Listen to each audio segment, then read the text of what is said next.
Our Latin American editor Lucia Newman joins us now live from the BRICS meeting. So clearly, Lucia, Iran has won the support of fellow BRICS nations. It has won the support of fellow BRICS nations, but perhaps not as much as Iran would have hoped, as I was just explaining. And in fact, joining me to talk precisely about that is the spokesperson for Iran's foreign ministry, Mr. Esmail Baghaei. Thank you so much for joining us. Thank you. I would like to begin by asking you, do you think that the BRICS Forum is giving enough support to Iran? I know that there was a disappointment about the declaration. There was not.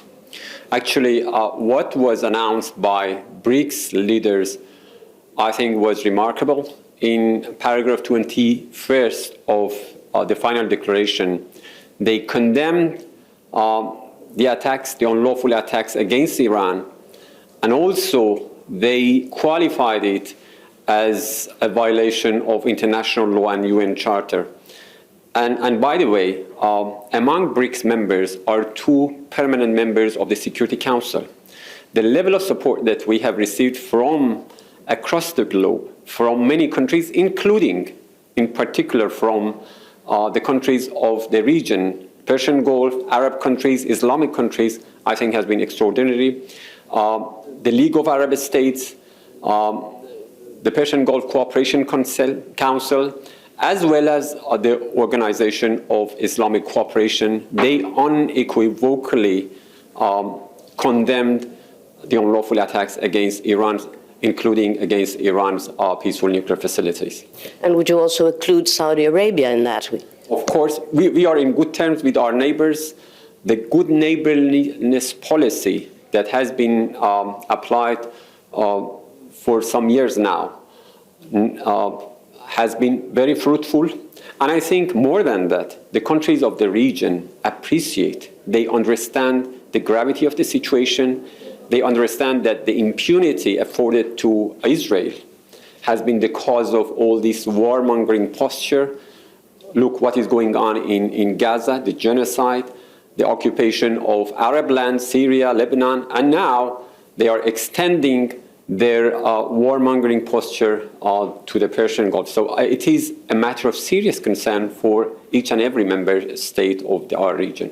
Well, speaking of Israel, as you know, the President of the United States, Donald Trump, and Benjamin Netanyahu of Israel will be meeting in a few hours. Do you see that as a threat? Is that something that could help or hinder the tensions with Iran? I think what matters for us is that we are focused. We are not going to be distracted by any such things.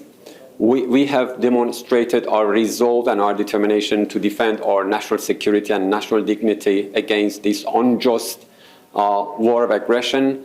And I'm sure that our people will continue to do so, while we are, of course, monitoring every development in the region and outside of.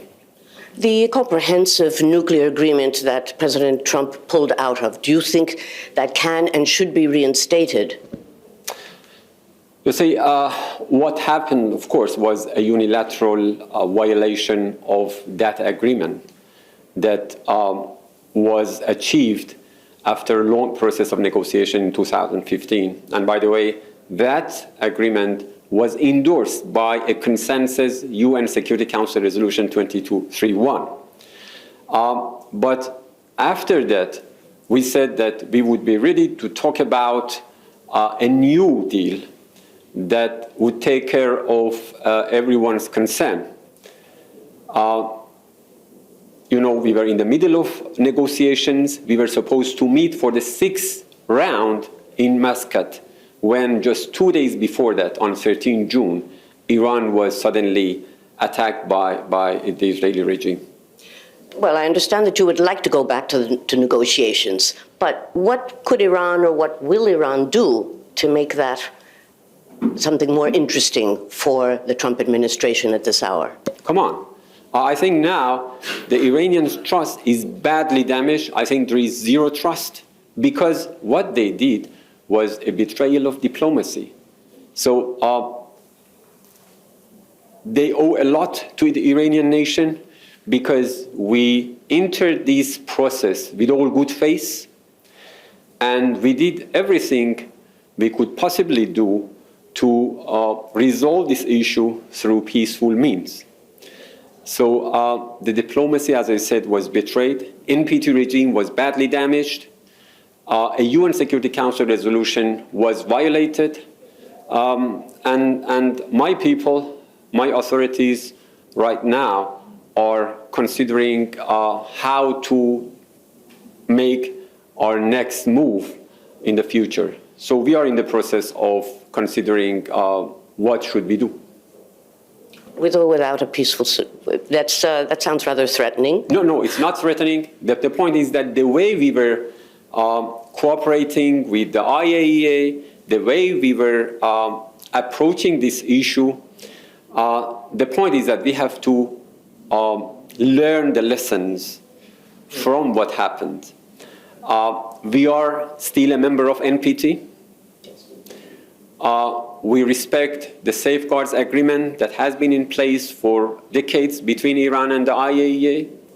So, and I think that that's something that must be appreciated by everyone.